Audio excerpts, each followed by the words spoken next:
Well, howdy there, Internet people. It's Bo again. So, today we're going to talk about a couple of my inspirations. People whose style of communication I consciously attempt to mimic on this channel. And where I failed. Where I failed to implement their style. And the reason I want to do that is because this movement of people, global movement of people, want deep systemic change, want liberty and justice for all, want everybody, regardless of where they live or what they look like, to have a fair shake. We, almost all of us, fail at this.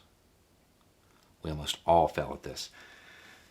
And many of us actually have slogans demanding that we fail at this. The two people are Thomas Paine and Sophie. I've talked about both of them in videos.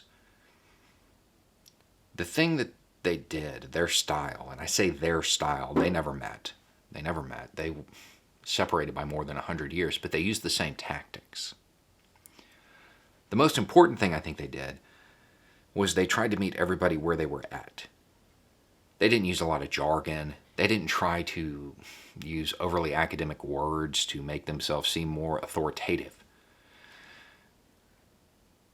You don't need a PhD in philosophy to understand right from wrong. You don't need to be an expert in geopolitics to understand what's going on in the world. When you use that jargon, you limit how far that message can go, because it can only go to those people who know the jargon. I think that was the most important thing they did. The second most important thing they did is something that I don't do consciously, and it's a failing. They framed their arguments, both philosophically and religiously. I don't do that for two reasons. One, it's really hard. It is incredibly hard. And two, today we're so polarized that if I did it, there would be large groups of people that would be like, I don't want to hear that. I just don't want to hear that. And tune out immediately. And it's fine. There's nothing wrong with that. Especially given the platforms and the wide range of communication that is available today. Which religion? How are you going to frame it? As a movement, we're very inclusive. We wouldn't want to use one specific religious framing because it might alienate others. This all makes sense in a modern context. And it seemed like it was insurmountable, like it was a problem that there was no solution to. But it always bothered me, because when you make the conscious decision not to engage on that level, you are writing off that demographic of people. Because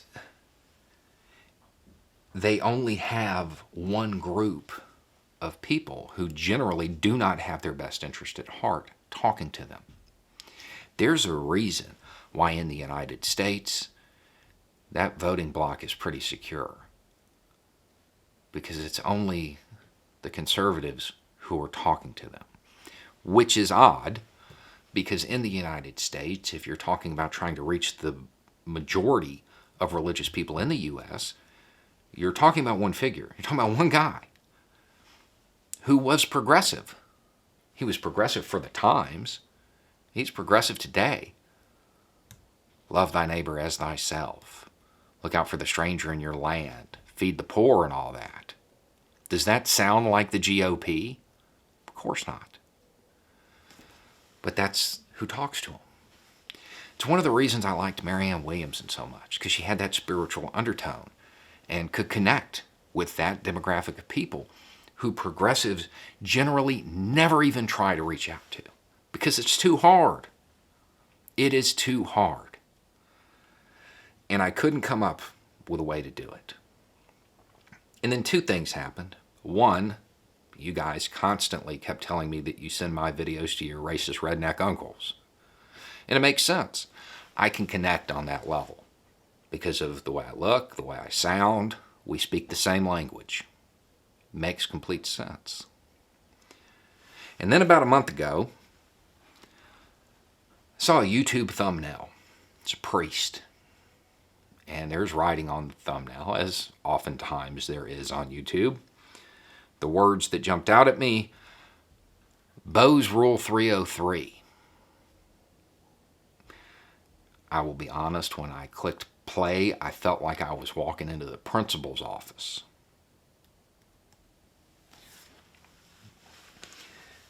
And I thought, as it started playing, that man, it would be great if we had religious figures who would talk about climate change, talk about toxic masculinity, talk about limiting beliefs, or encouraging their followers to read other religious texts to help break down the divides.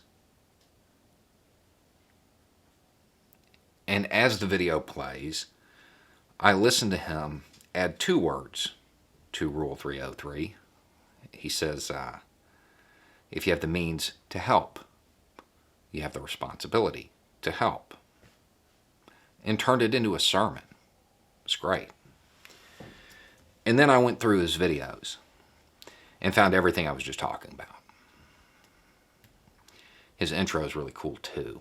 He says, he makes a point of saying that his parish sits on the unceded land of the Mi'kmaq people.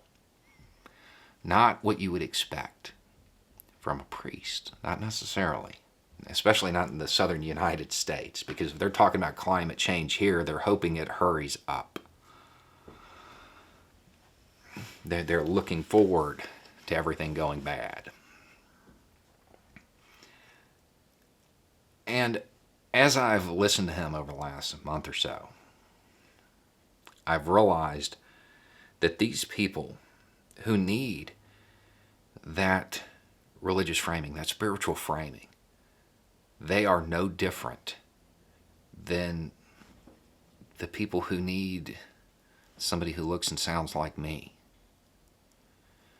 Sometimes it's not the message, it's the messenger. And this group of people, this demographic of people who we have left behind, we've just said, no, we're not going to try to reach them because, the conservatives already have control over them. That's a pretty bad stance for us to take. Would we willingly write off any other demographic of people? Probably not. Everybody can be reached. And most people want a better world. Most people want that world where everybody gets a fair shake.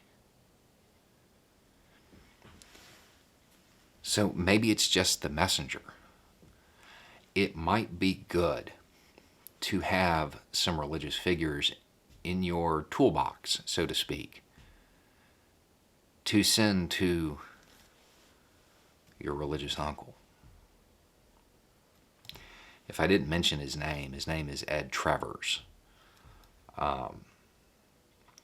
Again, I understand that there are a whole lot of people here who aren't religious in any way, and that's fine.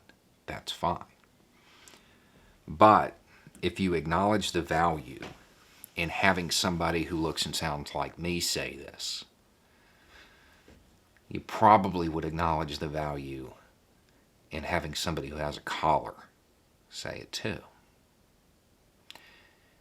Because he can reach people that I can't. He can reach people that you probably can't. For the same reasons. They speak the same language. Share those similarities. It's something that we probably really need to start actively looking for. Because those religious figures exist. Those religious leaders who want that better world. They exist. They're out there. We just have to find them. Help that message get out. Use their message to reach those who are right there. I mean, if in the United States especially, they want that moral framing. They want that religious framing. And it exists in their text. You just have to find the people who aren't trying to exploit them, to show them that it's already what they believe. Anyway, it's just a thought. Y'all have a good day.